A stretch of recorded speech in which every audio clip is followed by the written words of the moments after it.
Danger Dolan. From alien theories to the rights of Egyptian women, we count 15 of the surprising and myth-breaking facts about ancient Egypt only discovered these last few decades. Number 15. A lot of the pharaohs were, in fact, quite rotund. Art and statues of the ancient pharaohs we find today depict them as thin, fit, and well built. In reality though, most were unhealthy, overweight, some even with diabetes. This mostly comes from their luxurious lifestyle, their diet of bread, beer and wine.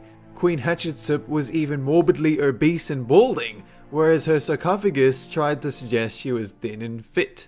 Number 14. Egyptians used antibiotics and did not even know about it. This one is pure blind luck born from pattern recognition over the ages. The Egyptians found that moldy bread or soil, when placed over wounds, it actually made them heal faster. Whereas today we know that antibiotics born from this mold is what can cure you of these potentially fatal illnesses, and they come now in convenient little pills. Number 13. Brains were scooped out with a tiny hook. The mummification process has changed over the centuries, but back in the glory days of Egypt, it was a battle against decaying internal body parts. Their solution was to cut out the lungs, the stomach, the liver and intestines.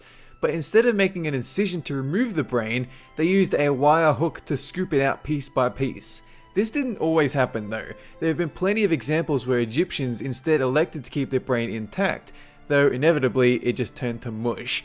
They believed that the heart was the source of your supposed soul, whereas today we know the truth about the brain. Number 12. The Egyptians were never in contact with aliens. It's a common myth that due to how much the ancient Egyptians accomplished, the pyramids, the architecture, and their unwavering faith in a complex afterlife, that they must have been in contact with advanced life forms, as shown in some hieroglyphs.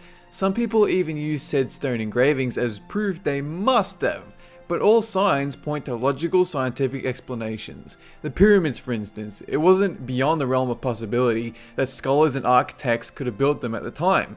It just would have taken a while. Number 11. And speaking of pyramids, the pyramids were not in fact built by slaves. Most media depict Egyptians toiling tons of rocks at the whip of their pharaoh masters. But evidence disproves this in a number of ways. For instance, villages were set up for the workers and their families. They were provided good pay, and their corpse chambers left untouched for thousands of years revealed they were quite well off with luxurious perfumes, golden rewards from the pharaohs, and all manner of food. The slave rumor was started around 400 BC, but the reality is, like the Death Star, contractors were hired to do the job despite the risks involved. The difference being, Luke Skywalker did not blow up the pyramids. Number 10. Who cracked off the Sphinx's nose? You would think it might have been during a world war or when Napoleon reached Egypt. But all of these events took place 60 years after the first known drawings of the Sphinx without a nose in the 1730s. At this point, there are no documented leads, although an Islamic cleric, Sa'im al-Dar, did vandalize the Sphinx in the 1370s, but he was punished for it.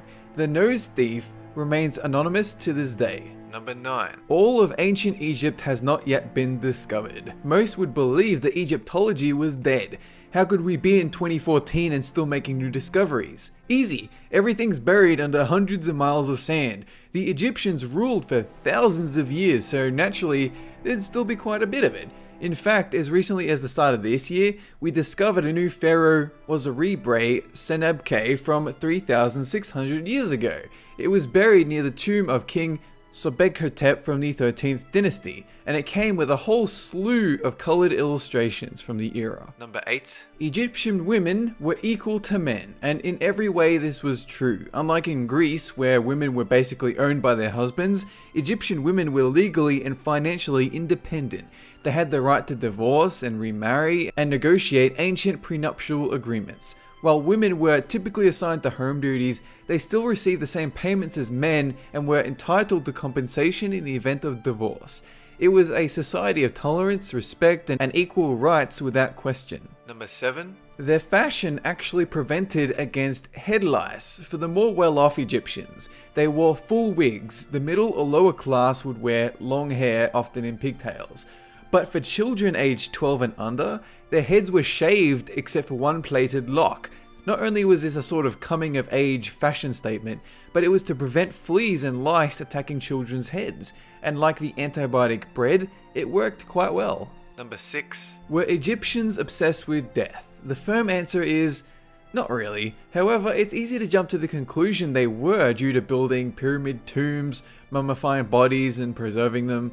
In reality though, they saw death as simply another chapter in life, where they would continue working for their pharaoh without being held back by their biological forms. We've seen old pottery from their families of the deceased, demanding they get back to work as if they hadn't died at all, they were just being lazy in the afterlife. And they built the pyramids to allow their beloved pharaohs and by proxy the Egyptian people to live on in the glorious afterlife. They didn't see death as you and I see death. Number 5. Pepi II and his honey fly trick. During the 6th dynasty of Egypt's Old Kingdom, we find a 6-year-old pharaoh named Pepi II who managed to live for at least 60 years. Allegedly, he hated flies constantly buzzing around him, so he ordered 2 naked slaves to smear themselves in honey and stand next to him at all times, a way to keep the flies interested in them and off him. Suffice to say, he became known to some as the Fly King. Number 4. Ancient Egyptians loved their board games. They had a bunch back in the day. Who can forget such classics as Mythen and Dogs and Jackals? But it was the game of Senate workers and pharaohs alike loved. Rules are still debated among historians, but the gist is, you had a set of pieces along a board of 30 painted squares. Each player had a set of pieces moved along based on dice rolls or throwing sticks. Heaps of paintings depict famous pharaohs playing this game, and Tutankhamun was even buried with a game of Senate. Number 3. Was King Tut killed by a hippopotamus? All signs point to Tutankhamun dying young and instantly around 19 years of age. The scans reveal he'd been embalmed without his heart or chest wall, and Egyptologists agree there's a high chance it might have been because of a hippopotamus since they hunted the beast for sports, as shown on statues inside his tomb. As ridiculous as it sounds today, it very well might have been the sharp blow that put this pharaoh out of commission. Number 2. The Curse of the Pharaohs, created purely from media hype and our own faulted ability to recognize patterns. When 8 of the 58 people died following the excavation of Tutankhamun's tomb, it was believed dangerous fungi and gases built up over the centuries might have been responsible for the curse. In reality though, it was a string of coincidences, and the man responsible for uncovering the tomb went on to live a happy and healthy life. Number 1. Was Cleopatra truly beautiful? All media depicts her as a breathtaking display of beauty, just as she would want to be remembered, but Roman coins from the era reveal masculine features like a big nose, chin and snarling lips. Was this the true depiction of Cleopatra, or propaganda attempting to soil her image? There's no way to find out for sure. That is it for this countdown. Have a good one.